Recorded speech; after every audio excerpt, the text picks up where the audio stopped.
ನಮಸ್ಕಾರ friends, welcome to homeo square homeopathy. ನಾನು ನಿಮ್ಮ ಡಾಕ್ಟರ್ ಅಮರ್ಜಿತ್. ಇವತ್ತಿನ ಒಂದು ಹೊಸ ಹೆಲ್ತ್ ಟಾಪಿಕ್ ಜೊತೆಗೆ ನಿಮ್ಮನ್ನು ಸ್ವಾಗತಿಸ್ತಾ ಇದ್ದೀನಿ. ಫ್ರೆಂಡ್ಸ್, ನಿಮಗೆ ಪದೇ ಪದೇ ಸ್ನೀಸಿಂಗ್ ಬರುವಂಥದ್ದು, ಅಂದರೆ ಶೀತ ಆಗುವಂಥದ್ದು, ನೆಗಡಿ, ಕೆಮ್ಮು ಅಥವಾ ಮೂಗು ಸೋರುವಂಥದ್ದು, ಮೂಗಿನ ಸೋಂಕು, ಈ ಥರ ಒಂದು ಕಂಡೀಷನ್ಸ್ ಇದ್ದರೆ ಇದನ್ನು ನಾವು ರೀನೈಟಿಸ್ ಅಂತ ಕರಿತೀವಿ. ಇದೇ ರೀನೈಟಿಸ್ ಪರ್ಟಿಕ್ಯುಲರ್ ಆಗಿ ಪ್ರತ್ಯೇಕವಾಗಿ ಒಂದು ಕೋಲ್ಡ್ ವೆದರ್ಗೆ ಎಕ್ಸ್ಪೋಸ್ ಆದಾಗ ಅಥವಾ ಧೂಳಿಗೆ ಹೋದಾಗ ಅಥವಾ ಕೆಲವೊಂದು ಸ್ಮೆಲ್ಗೆ ಹೋದಾಗ ನಿಮಗೆ ಬರ್ತಾ ಇದೆ ಅಂತಂದರೆ ಅದನ್ನು ನಾವು ಅಲರ್ಜಿಕ್ ಕಂಡೀಷನ್ಸ್ ಅಂತ ಕರಿಬಹುದು. ಈ ಅಲರ್ಜಿಕ್ ರೀನೈಟಿಸಲ್ಲಿ ಏನಾಗುತ್ತೆ? ಸೊ ಆವಾಗಲೇ ಹೇಳಿದಂಗೆ ಮೂಗು ಸೋರೋದು, ಮೂಗು ಕಟ್ಟುವುದು, ಸೊ ಮೂಗಿನಲ್ಲಿ ಇಚ್ಚಿಂಗ್ ಆಗುವಂಥದ್ದು, ಸೊ ಆಕ್ಷಿ ಆಗುವಂಥದ್ದು, ಈ ಥರ ಒಂದು ಸಿಂಪ್ಟಮ್ಸ್ ಪದೇ ಪದೇ ಬರ್ತಾ ಇರುತ್ತೆ. ಸಾಧಾರಣವಾಗಿ ನಾವು ಒಂದು ಸಾರಿ ಮಳೆ ಆದಾಗ, ಮಳೆಯಲ್ಲಿ ಹೋಗಿದಾಗ, ಮಳೆಯಲ್ಲಿ ಡ್ರೆಂಚ್ ಆದಾಗ ಒಂದೆರಡು ಸ್ನೀಸಿಂಗ್ ಬರೋದು ಕಾಮನ್. ಬಟ್ ಇದನ್ನೇ ರಿಪೀಟೆಡ್ ಆಗಲಿ ಬರ್ತಾ ಇದೆ. ಸೊ ಇದನ್ನು ನೋಡಿಕೊಂಡು ಪಕ್ಕದಲ್ಲಿರೋರೆಲ್ಲ ಬೇಸರ ಪಡ್ಕೊಳ್ತಾ ಇದ್ದಾರೆ. ಅದು ನಿಮಗೆ ಒಂದು ಎಂಬ್ಯಾರೆಸ್ಮೆಂಟ್, ಮುಜುಗರ ಫೀಲಿಂಗ್ ಬರ್ತಾ ಇದೆ. ಸೊ ಈ ಥರ ಎಲ್ಲ ಸಂದರ್ಭಗಳು ನೀವು ಸಫರ್ ಆಗ್ತಾ ಇದ್ದೀರಾ ಅಂತಂದರೆ ಸೊ ಈ ವಿಡಿಯೋ ಕಂಪ್ಲೀಟಾಗಿ ನೋಡಿ. ಸೊ ಇದರಿಂದ ನಿಮಗೆ ತುಂಬ ಒಳ್ಳೆಯದಾಗಿ ಇನ್ಫಾರ್ಮೇಷನ್ ಸಿಗುತ್ತೆ ಮತ್ತು ಹಾಗೆ ಇದಕ್ಕೆ ಪರಿಹಾರಗಳು ಕೂಡ ಇಟ್ಕೊಳ್ಬೋದು. ಫ್ರೆಂಡ್ಸ್, ಅಲರ್ಜಿಕ್ ರಿನೈಟಿಸ್ಗಿಂತ ಮುಂಚೆ ಅಲರ್ಜಿ ಅಂದರೆ ಏನು? ಸೊ ಹಾಗಾದರೆ ಅಲರ್ಜಿ ನಮಗೆ ಒಂದು ಹಾರ್ಮ್ ಕೊಡುತ್ತಾ? ಇಲ್ಲ. ಅಲರ್ಜಿ ಅಂತಂದರೆ ನಮ್ಮಲ್ಲಿರುವ ರೋಗ ನಿರೋಧಕ ಶಕ್ತಿ ಇನ್ನೂ ಆ್ಯಕ್ಟಿವ್ ಆಗಿ ವರ್ಕ್ ಮಾಡ್ತಾ ಇದೆ ಅಂತ ಅರ್ಥ. ಸೊ ಹಾಗಾಗಿ ಇದು ಒಂದು ಡಿಫೆನ್ಸಿವ್ ಮೆಕ್ಯಾನಿಸಮ್ ಥರ ವರ್ಕ್ ಮಾಡುತ್ತೆ. ಸೊ ಹೊರಗಡೆಯಿಂದ ಬರುವ ಯಾವುದೇ ಒಂದು ಪ್ಯಾಥೋಜೆನಿಕ್ ಏಜೆಂಟ್ಸ್ ಆಗಿರ್ಬೋದು, ಅದು ಬ್ಯಾಕ್ಟೀರಿಯಾ ಆಗಲಿ, ವೈರಾಣು ಆಗಲಿ, ಅಥವಾ ಒಂದು ಸಾಧಾರಣವಾಗಿ ಹಾರ್ಮ್ಲೆಸ್ ಪ್ರಾಡಕ್ಟ್ ಆಗಿರ್ಬೋದು, ಅಂದರೆ ನಮ್ಮ ಸುತ್ತಮುತ್ತಲಿನ ಅಲ್ಲಿರೋ ವಾತಾವರಣದಲ್ಲಿರುವಂಥ ಒಂದು ಊಟದ ಪದಾರ್ಥ ಇರಬಹುದು, ಅಥವಾ ಒಂದು ಫ್ಲವರ್ ಸ್ಮೆಲ್ ಇರಬಹುದು, ಅಥವಾ ಈ ಸಸ್ಯಗಳಲ್ಲಾಗಲಿ, ದೊಡ್ಡ ಮರಗಳಲ್ಲಾಗಲಿ ಉದುರುವಂಥ ಎಲೆಗಳಾಗಲಿ, ಫ್ಲವರಿಂದ ಬರುವಂಥ ಇರಿಟೆಂಟ್ಸ್ ಆಗಿರಬಹುದು, ಕೆಮಿಕಲ್ ಫ್ಯೂಮ್ಸ್ ಇರಬಹುದು, ಅಥವಾ ಈ ಧೂಳಿನ ರೋಡ್ ಮೇಲಿರುವಂಥ ಧೂಳು ಇರಬಹುದು. ಕೆಲವೊಂದು ಸಾರಿ ನಾವು ಊಟ ಮಾಡುವಂಥ ಫುಡ್ಡಿನಲ್ಲಿರುವ ಸ್ವೀಟ್ನರ್ಸ್ ಆಗಲಿ, ಟೇಸ್ಟ್ ಬರುವಂಥ ಟೇಸ್ಟ್ನರ್ಸ್ ಆಗಲಿ, ಇದರಿಂದ ಕೂಡ ಆಗಿರಬಹುದು. ಅಲರ್ಜಿಕ್ ಕಂಪ್ಲೇಂಟ್ಸು ಯಾರಿಗಾದರೂ ಮತ್ತು ನಮ್ಮ ಶರೀರದ ಯಾವ ಪಾರ್ಟ್ ಮೇಲೂ ಬರಬಹುದು. ಸೊ ಯಾರಿಗೆಲ್ಲ ಬರುತ್ತೆ ಅಲರ್ಜಿ ಅಂತಂದಾಗ, ಸೊ ಯಾರಲ್ಲಿ ಇಮ್ಯೂನ್ ಸಿಸ್ಟಮ್ ತುಂಬ ವೀಕ್ ಇರುತ್ತೆ ಅಥವಾ ಡಿಸ್ಟರ್ಬ್ಡ್ ಇರುತ್ತೆ, ಸೊ ಅಥವಾ ಅಲರ್ಜಿಕ್ ಸಿಸ್ಟಮನ್ನು ಸಪ್ರೆಸ್ ಮಾಡಿರ್ತೇವೆ, ಅವರಲ್ಲಿ ಈ ಅಲರ್ಜಿಕ್ ಕಂಪ್ಲೇಂಟ್ ಜಾಸ್ತಿ ಕಾಣಿಸ್ಕೊಳ್ಬೋದು. ಸೊ ಯಾರ್ಯಾರಲ್ಲಿ ವೀಕ್ ಇರುತ್ತೆ ಅಂದರೆ ತುಂಬ ಚಿಕ್ಕ ವಯಸ್ಸಿನಲ್ಲಿ, ಸೊ ಮಗುವಿನ ವಯಸ್ಸು ಹಿಡ್ಕೊಂಡು ಅಡೋಲೆಸೆನ್ಸ್ ಏಜ್ವರೆಗೂ ನಮ್ಮ ಇಮ್ಯೂನ್ ಸಿಸ್ಟಮ್ ತುಂಬ ವೀಕ್ ಆಗಿರುತ್ತೆ. ಹಾಗೆ ವೃದ್ಧರಲ್ಲೂ ಕೂಡ 60 ವಯಸ್ಸು ದಾಟಿನವರಲ್ಲಿ ಕೂಡ ಈ ಥರ ಒಂದು ಇಮ್ಯೂನ್ ಸಿಸ್ಟಮ್ ಕಡಿಮೆ ಇರುವುದರಿಂದ ಅವರಲ್ಲೂ ಕೂಡ ಈ ಸಮಸ್ಯೆ ಜಾಸ್ತಿ ಕಾಣಿಸಿಕೊಳ್ಳಬಹುದು. ಮತ್ತು ಇನ್ನೂ ಯಾರಲ್ಲಿ ಇಮ್ಯೂನ್ ಕಾಂಪ್ರಮೈಸು ಡಿಸಾರ್ಡರ್ಸ್ ಯಾರ ಹತ್ರ ಇರುತ್ತೆ, ಅವರಲ್ಲಿ ಕೂಡ ಈ ಥರ ಸಿಂಪ್ಟಮ್ಸ್ಗಳು ಕಾಣಿಸಬಹುದು. ಅಲರ್ಜಿಕ್ ರಿನೈಟಿಸ್ ನಮ್ಮ ಹಿರಿಯರಲ್ಲಿ ಯಾರಿಗಾದರೂ ಇದ್ದರೆ ಸೊ ಅದು ಆನುವಂಶಿಕವಾಗಿ ನಮ್ಮ ಮುಂದಿನ ಪೀಳಿಗೆಗೆ ಕೂಡ ಬರಬಹುದು. ಸೊ ಅದಕ್ಕೆ ಟ್ರಿಗರಿಂಗ್ ಫ್ಯಾಕ್ಟರ್ಸ್ಗಳು ಇಂಪಾರ್ಟೆಂಟ್ ಆಗಿರುತ್ತೆ. ಅಂದರೆ ಆ ಮುಂದಿನ ಪೀಳಿಗೆಯಲ್ಲಿ ಇರುವಂಥ ಒಂದು ವೀಕ್ನೆಸ್, ಅವ್ರಿಗೇನಾದರೂ ಬೇರೆ ಹೆಲ್ತ್ ಡಿಸಾರ್ಡರ್ಸ್ ಇದ್ದು ವೀಕ್ ಆದಲ್ಲಿ, ಅಥವಾ ಕೆಲವೊಂದು ವೆದರ್ಗೆ ಕಂಟಿನ್ಯೂಸ್ ಎಕ್ಸ್ಪೋಸ್ ಆದಲ್ಲಿ, ಅಥವಾ ಸ್ಟ್ರೆಸ್ ಫ್ಯಾಕ್ಟರ್ಸು, ಇವೆಲ್ಲವೂ ಕೂಡ ಅಲ್ಲಿ ಪರಿಗಣನೆ ಆಗುತ್ತದೆ.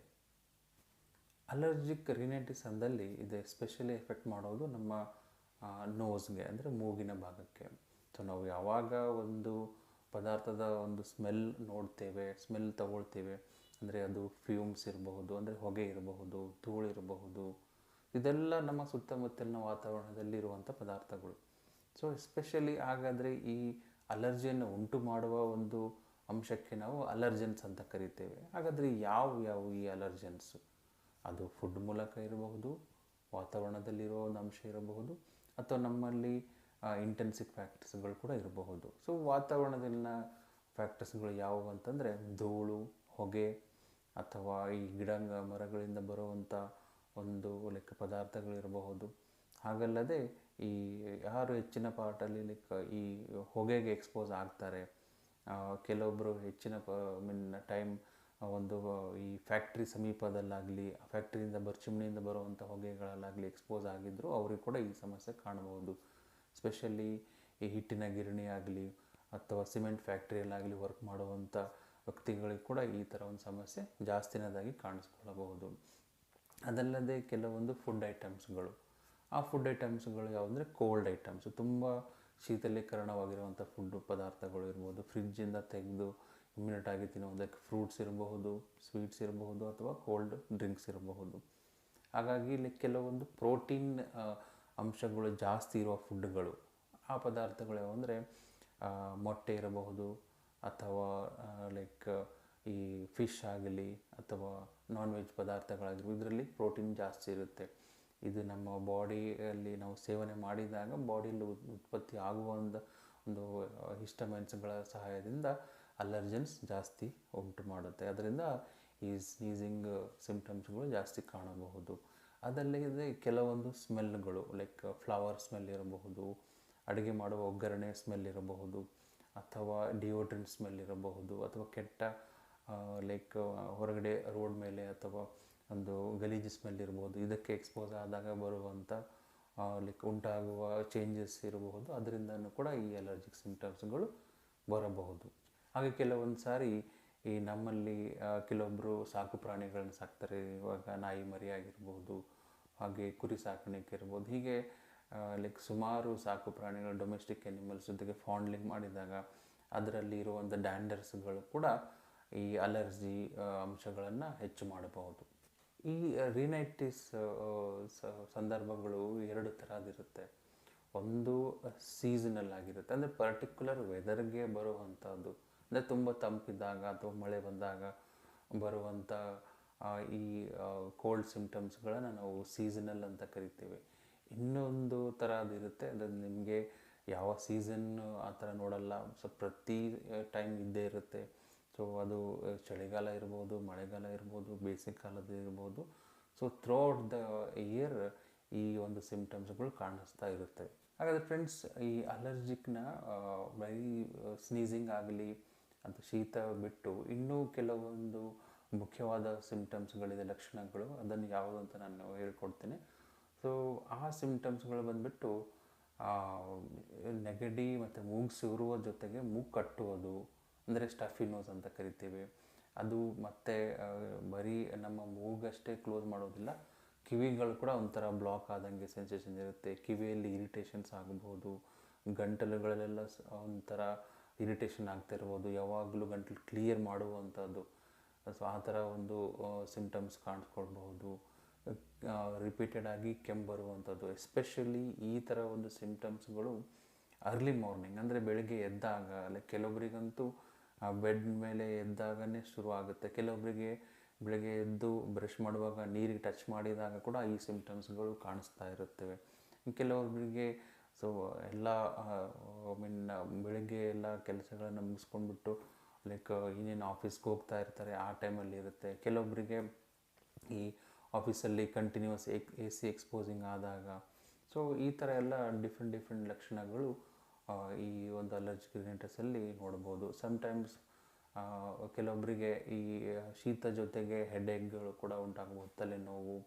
ಸಮ್ಟೈಮ್ಸ್ ಫೀವರಿಶ್ ಥರ, ಅಂದರೆ ತುಂಬ ಅತಿಯಾಗಿ ಸ್ನೀಸಿಂಗ್ ಆಗೋದ್ರಿಂದ ಜ್ವರ ಕೂಡ ಬರಬಹುದು.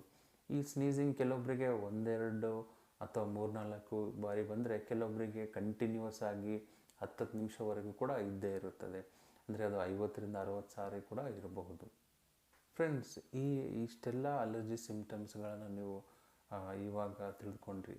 ಬಟ್ ಈ ಅಲರ್ಜಿಕ್ ರಿನೈಟಿಸನ್ನು ಯಾವುದೇ ರೀತಿಯಿಂದ ನಿರ್ಲಕ್ಷ್ಯ ಮಾಡಿದಲ್ಲಿ ಅಥವಾ ಒಂದು ಟೆಂಪ್ರರಿ ಆ್ಯಂಟಿ ಅಲರ್ಜಿಕ್ ಮೆಡಿಕೇಷನ್ಸ್ ಬಳಸಿದಲ್ಲಿ ಏನಾಗುತ್ತದೆ ಅಂದರೆ, ಇದು ಮುಂದೆ ಬರುವಾಗ ಅತಿ ತೀವ್ರತೆಯಾಗಿ ಕೂಡ ಬರಬಹುದು, ಇಲ್ಲ ಕೆಲವೊಂದು ಕಾಯಿಲೆಗಳಿಗೆ ಕೂಡ ಮೊರೆ ಹೋಗಬಹುದು. ಲೈಕ್ ಹೇಗಾಗುತ್ತೆ, ಅಲರ್ಜಿಕ್ ರಿನೈಟಿಸ್ ಅಂದರೆ ಅಪ್ಪರ್ ರೆಸ್ಪಿರೇಟರಿ ತೊಂದರೆಗಳು. ಸೊ ಇದರಿಂದ ಅಲರ್ಜಿಕ್ ರೆಸ್ಪಿರೇಟರಿ ಪ್ರಾಬ್ಲಮ್ಸ್ ನಮಗೆ ಲೋವರ್ ರೆಸ್ಪಿರೇಟರಿ ಕೂಡ ಹೋಗಬಹುದು. ಆವಾಗ ಅಸ್ತಮಾ, ಬ್ರಾಂಕೈಟಿಸ್ ಕೂಡ ಉಂಟಾಗಬಹುದು. ಸೊ ಅದಲ್ಲದೆ ಕೆಲವೊಂದು ಸಾರಿ ಅಲರ್ಜಿಕ್ ರಿನೈಟಿಸ್ ಬ್ಲಾಕೇಜ್ ಆದಾಗ ಹೆಡೇಕ್ ಉಂಟಾಗಬಹುದು. ದೆನ್ ಸೈನಸೈಟಿಸ್ಗಳಿಗೆ ಕೂಡ ಹೋಗಬಹುದು. ದೆನ್ ಕೆಲವೊಬ್ಬರಿಗೆ ನಾವು ಇತ್ತೀಚಿನ ಕ್ಲಿನಿಕಲ್ಲಿ ಇದರಲ್ಲಿ ನೋಡ್ತಾ ಇದ್ದೀವಿ, ಈ ಅಲರ್ಜಿಕ್ ರಿನೈಟಿಸ್ ಟ್ರೀಟ್ಮೆಂಟ್ ಬಂದಾಗ ಲೈಕ್ ಆ್ಯಂಟಿ ಅಲರ್ಜಿಕ್ ಮೆಡಿಕೇಷನ್ಸ್ ತೊಗೊಂಡಾಗ ಬರೀ ಶೀತ ಕಡಿಮೆ ಆಗುತ್ತದೆ, ಬಟ್ ಅದಾದಮೇಲೆ ಡ್ರೈ ನೋಸ್ ಅಂತ ಒಂದು ಸಿಂಡ್ರೋಮ್ ಉಂಟಾಗುತ್ತೆ. ಅದರಲ್ಲಿ ಮೂಗಿನ ಸೋಂಕಿನಲ್ಲಿ ಯಾವಾಗಲೂ ತುರಿಕೆ ಇದ್ದೇ ಇರುತ್ತದೆ. ಅದನ್ನು ಇಚ್ಚಿಂಗ್ ಥರ ನೋಡ್ತಾ ಇರ್ಬೋದು. ಸೊ ಇದು ಯಾವುದೇ ಮಾತ್ರೆಯಿಂದ ಕೂಡ ಹೋಗೋಕ್ಕೆ ಸಾಧ್ಯ ಇಲ್ಲ. ಹಾಗಾದರೆ ಫ್ರೆಂಡ್ಸ್, ಈ ಎಲ್ಲ ಅಲರ್ಜಿಕ್ ರಿನೈಟಿಸ್ ಸಿಂಪ್ಟಮ್ಸ್ ಬರೀ ಸಿಂಪ್ಟಮ್ಸಿಂದನೇ ನಾವು ಇದನ್ನು ಪತ್ತೆ ಹಚ್ಚಬಹುದು. ಆದರೂ ಕೆಲವೊಂದು ಟೆಸ್ಟ್ಗಳು ಕೂಡ ಇರುತ್ತೆ ಇದಕ್ಕೆ. ಅಂದರೆ ಅದರಲ್ಲಿ ಸ್ಪೆಷಲಾಗಿ ಇವತ್ತಿನ ಒಂದು ಮೆಡಿಕಲ್ ರಿಸರ್ಚ್ ಅಡ್ವಾನ್ಸ್ ಆಗಿರೋದ್ರಿಂದ ನಮಗೆ ಪರ್ಟಿಕ್ಯುಲರಾಗಿ ಯಾವ ಒಂದು ಅಲರ್ಜನ್ ಕಾಡುತ್ತದೆ, ಯಾವ ಒಂದು ಅಲರ್ಜೆನಿಕ್ ಫ್ಯಾಕ್ಟರ್ ನಮಗೆ ಸಫರ್ ಮಾಡ್ತಾ ಇದೆ ಅಂತ ಗೊತ್ತು ಮಾಡ್ಕೋಬೋದು. ಅದನ್ನು IgE ಟೆಸ್ಟ್ ಅಂತ ಇರುತ್ತೆ. ಸೊ ಅದನ್ನೇ ಅಲರ್ಜಿಕ್ ಯಾವ ಒಂದು ಅಂಶಕ್ಕೆ ನಮ್ಮಲ್ಲಿ ಅಲರ್ಜಿ ಉಂಟಾಗ್ತಾ ಇದೆ ಅಂತ ನಾವು ಕಂಡುಹಿಡಿಯಬಹುದು. ಸೊ ಸಮ್ಟೈಮ್ಸ್ ನಮಗೆ ಈ ಚೆಸ್ಟ್ ಎಕ್ಸ್ರೇಯಿಂದ ಕೂಡ ಪತ್ತೆ ಹಚ್ಚಬಹುದು. ಸಮ್ಟೈಮ್ಸ್ ಏನಾಗುತ್ತೆ, ಈ ಬ್ಲಡ್ ಟೆಸ್ಟಲ್ಲಿ ಅಂದರೆ ಅದರಲ್ಲಿ CBCಯಲ್ಲಿ ಸೊ ಕಂಪ್ಲೀಟ್ ಬ್ಲಡ್ ಪಿಕ್ಚರ್ ಅಂತ ಇರುತ್ತೆ. ಆ ಟೆಸ್ಟಲ್ಲಿ ಎಬ್ಸಲ್ಯೂಟ್ ಈಸಿನೋಫೈಲ್ ಕೌಂಟ್ಸನ್ನು ನಾವು ಚೆಕ್ ಮಾಡಬೇಕು. ಸೊ ಇದರ ಒಂದು ನಿರ್ದಿಷ್ಟ ವ್ಯಾಲ್ಯೂ ಇರುತ್ತೆ. ಅದರಲ್ಲಿ ಏನಾದರೂ ಈಸಿನೋಫಿಲ್ಸ್ ತುಂಬ ಸಂಖ್ಯೆಯಲ್ಲಿ ಹೆಚ್ಚಾದಾಗ ನಮ್ಮ ಬಾಡಿಯಲ್ಲಿ ಅಲರ್ಜಿ ಇದೆ ಅಂತ ನಮಗೆ ಅದನ್ನು ಒಂದು ಸೂಚನೆ ಕೊಡುತ್ತದೆ. ಸೊ ಇದಕ್ಕೆ ನಾವು ಬೇಸಿಕಲಿ ನಾವು ಸ್ಟಡಿ ಮಾಡಿ ಅದಕ್ಕೆ ಅಡ್ರೆಸ್ ಮಾಡಿದಾಗ ಈ ಒಂದು ಕಾಯಿಲೆಗೆ ನಾವು ಒಂದು ಪ್ರಾಪರಾಗಿ ಟ್ರೀಟ್ಮೆಂಟ್ ಕೊಡಬಹುದು. ಹಾಗೆ ಫ್ರೆಂಡ್ಸ್, ಇವತ್ತು ನಾವು ಹೊಸ ಒಂದು ಹೆಲ್ತ್ ಟಾಪಿಕ್ ಲೈಕ್ ಅಲರ್ಜಿ ಬಗ್ಗೆ ತಿಳಿದುಕೊಂಡಿವಿ. ಅದರಲ್ಲಿ ಎಸ್ಪೆಷಲಿ ಅಲರ್ಜಿಕ್ ರಿನೈಟಿಸ್ ಬಗ್ಗೆ. ಸೊ ಹೀಗೆ ರೆಸ್ಪಿರೇಟರಿ ಸಿಂಪ್ಟಮ್ಸಲ್ಲಿ ರಿನೈಟಿಸ್ ಆಗಲಿ, ಸೈನಸೈಟಿಸ್ ಆಗಲಿ, ಟಾನ್ಸಿಲೈಟಿಸ್ ಆಗಲಿ ಅಥವಾ ಅಲರ್ಜಿಕ್ ಅಸ್ತಮಾ ಬಗ್ಗೆ ಆಗಲಿ, ಸೊ ಇದರ ಬಗ್ಗೆ ಎಲ್ಲ ಕೂಡ ನಾನು ಮುಂದಿನ ಎಪಿಸೋಡ್ಸ್ಗಳಲ್ಲಿ ನಾನು ನಿಮಗೆ ತಿಳಿಸಿಕೊಡ್ತೀನಿ.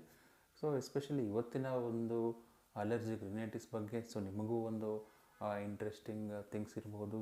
ಇದರ ಬಗ್ಗೆ ತಿಳಿದುಕೊಂಡ್ರೆ ಹಾಗೆ ಇದರ ಟ್ರೀಟ್ಮೆಂಟ್ಗೆ ಏನು, ಸೊ ಏನಿರುತ್ತೆ, ಈ ಥರ ಎಲ್ಲ ಸಮಸ್ಯೆ ಎಷ್ಟೋ ದಿವಸದಿಂದ ಕಾಡ್ತಾ ಇದೆ ಅಂದಾಗ ನೀವು ನಮ್ಮ ಒಂದು ಕ್ಲಿನಿಕ್ಗೆ ಒಂದು ವಿಸಿಟ್ ಕೊಡಿ. ಸೊ ಅದರಿಂದ ಕೂಡ ಪರಿಹಾರ ಸಿಗುತ್ತೆ. ಹಾಗೆ ನಿಮ್ಗೆ ಏನಾದರೂ ಕ್ವಶನ್ಸ್ಗಳು ಕೇಳಬೇಕು ಅಂದಲ್ಲಿ ಸೊ ನಮ್ಮಲ್ಲಿ ಸ್ಕ್ರೀನ್ ಮೇಲೆ ನಡೀತಾ ಇರುವ ನಂಬರ್ಗೆ ಕರೆ ಮಾಡಿ, ಅದರಲ್ಲಿ ನಿಮಗೆ ಡೈರೆಕ್ಟಾಗಿ ನಾನು ನಿಮಗೆ ಆನ್ಸರ್ ಮಾಡ್ತೇನೆ. ಸೊ ಇದಕ್ಕೆ ಏನು ಪರಿಹಾರ? ಆ ಪರಿಹಾರ ಅಂತಂದರೆ ಸೊ ಒಂದು ನಿಮ್ಮ ದಿನನಿತ್ಯದ ಒಂದು ಕ್ರಿಯೆಯಲ್ಲಿ ಲೈಫ್ ಸ್ಟೈಲಲ್ಲಿ ಮಾಡಿಫಿಕೇಷನ್ಸ್ ಇಂಪಾರ್ಟೆಂಟ್ ಆಗಿರುತ್ತದೆ. ನೀವೇನಾದರೂ ತುಂಬ ನಿಮ್ಮ ವಾತಾವರಣದಲ್ಲಿ, ನಿಮ್ಮ ಮನೆಯ ವಾತಾವರಣದಲ್ಲಿ ತುಂಬ ತಂಪಿದ್ದರೆ ಸೊ ಅಲ್ಲಿ ಆದಷ್ಟು ಮಟ್ಟಿಗೆ ಸ್ವಲ್ಪ ಬೆಚ್ಚಗಿನ ವಾತಾವರಣ ಮೇಂಟೈನ್ ಮಾಡೋದು ಇಂಪಾರ್ಟೆಂಟ್ ಆಗಿರುತ್ತದೆ. ಸೊ ತೀವ್ರ ಡಸ್ಟ್ಗೆ ಎಕ್ಸ್ಪೋಸ್ ಆಗುವಂಥ ಸಂದರ್ಭ ಬಂದಲ್ಲಿ ಅಥವಾ ನೀವು ವರ್ಕ್ ಮಾಡುವಂಥ ಪ್ಲೇಸಲ್ಲಿ ತುಂಬ ಧೂಳಾಗಿದ್ದರೆ ಮಾಸ್ಕ್ ಬಳಕೆ ಮಾಡಿ, ಅಥವಾ ACಯಲ್ಲಿ ಎಕ್ಸ್ಪೋಸ್ ಇದ್ದಾಗ ಕೂಡ ಒಂದು ಕವರಿಂಗ್ಸ್ ಇಂಪಾರ್ಟೆಂಟ್ ಆಗಿರುತ್ತದೆ. ತುಂಬ ಅತಿಯಾಗಿ ನೀವು oily food, protein rich food ಬಳಸ್ತಾ ಇದ್ದಲ್ಲಿ ಅದನ್ನು ಸ್ಟಡಿ ಮಾಡಿ ಅದನ್ನು ಯಾವುದು ಬೇಕೋ ಅಷ್ಟೇ, ನಿಮ್ಮ ಶರೀರಕ್ಕೆ ಎಷ್ಟು ಬೇಕೋ ಅಷ್ಟನ್ನೇ ಮಾತ್ರ ಸೇವನೆ ಮಾಡೋದು ಉತ್ತಮವಾಗಿರುತ್ತದೆ. ಇದಲ್ಲದೆ ಇದಕ್ಕೆ ಶಾಶ್ವತವಾಗಿ ಪರಿಹಾರ ಬೇಕು, ಇಷ್ಟೆಲ್ಲ ಆದರೂ ನಿಮಗೆ ಕಡಿಮೆ ಆಗ್ತಾ ಇಲ್ಲ ಅಂತಂದಾಗ ಸೊ ನಮ್ಮ ಹೋಮಿಯೋಸ್ಕ್ವೇರ್ ಹೋಮಿಯೋಪತಿಯಲ್ಲಿ ಇದಕ್ಕೆ 100% ಒಂದು ಕ್ಯೂರ್ ಆಗುವಂಥ ಮೆಡಿಸಿನ್ಸ್ಗಳು ಲಭ್ಯ ಇದೆ. ಸೊ ಇದಕ್ಕೆ ನೀವು ಯಾವಾಗ ನಮ್ಮ ಕ್ಲಿನಿಕ್ಗೆ ವಿಸಿಟ್ ಮಾಡ್ತೀರಾ ಸೊ ಆವಾಗ ನಿಮ್ಮ ಫಿಸಿಕಲ್ ಆಗಲಿ ಆಮೇಲೆ ನಿಮ್ಮ ಸಿಂಪ್ಟಮ್ಸ್ಗಳನ್ನು 100% ಪರ್ಫೆಕ್ಟಾಗಿ ಸ್ಟಡಿ ಮಾಡಿ ನಿಮಗೆ ಸೂಟ್ ಆಗುವಂಥ ಮೆಡಿಸಿನ್ಸ್ ಏನಿರುತ್ತೆ ಅದನ್ನು ಕೊಟ್ಟು ಸ್ವಲ್ಪ ಟೈಮ್ ಬೇಕಾಗುತ್ತದೆ. ಇದು ಕೆಲವೊಬ್ಬರಿಗೆ 1-2-3 ತಿಂಗಳಲ್ಲಿ ವಾಸಿ ಆದರೆ ಕೆಲವೊಬ್ಬರಿಗೆ ಒಂದೊಂದು ಸಾರಿ 1 ವರ್ಷ ಕೂಡ ಬೇಕಾಗಬಹುದು. ಸೊ ಇಲ್ಲಿ ಏನಾಗುತ್ತೆ ಅಂದರೆ ನಿಮ್ಮ ಒಂದು ಇಮ್ಯೂನ್ ಸಿಸ್ಟಮನ್ನು ನಾವು ಇಲ್ಲಿ ಬಲಿಷ್ಠ ಮಾಡ್ತಾ ಇದ್ದೇವೆ. ಬರೀ ಒಂದು ಆ್ಯಂಟಿ ಅಲರ್ಜಿಕ್ ಮೆಡಿಸಿನ್ಸಿಂದ ನಿಮಗೆ ಟೆಂಪ್ರರಿ ಸಿಂಪ್ಟಮ್ಸ್ ಕಡಿಮೆ ಆಗುತ್ತದೆ, ಬಟ್ ಹಾಗೆ ಮಾಡೋದರಿಂದ ಇಮ್ಯುನಿಟಿ ಇನ್ನೂ ಸಪ್ರೆಸ್ ಆಗುತ್ತದೆ. ಇಲ್ಲಿ ನಿಮಗೆ ನಿಮ್ಮ ಇಮ್ಯೂನ್ ಸಿಸ್ಟಮನ್ನು ಸ್ಟ್ರಾಂಗ್ ಮಾಡಿ ಈ ಸಿಂಪ್ಟಮ್ಸನ್ನು 100% ನಿಮ್ಮ ಶರೀರದಿಂದ ಆಚೆ ಹಾಕುವುದೇ ನಮ್ಮ ಒಂದು ಮುಖ್ಯ ಹೋಮಿಯೋಪತಿಯಲ್ಲಿ ಇದಕ್ಕೆ ಈ ರೀತಿಯಾದ ಪರಿಹಾರ ಸಿಗುತ್ತದೆ.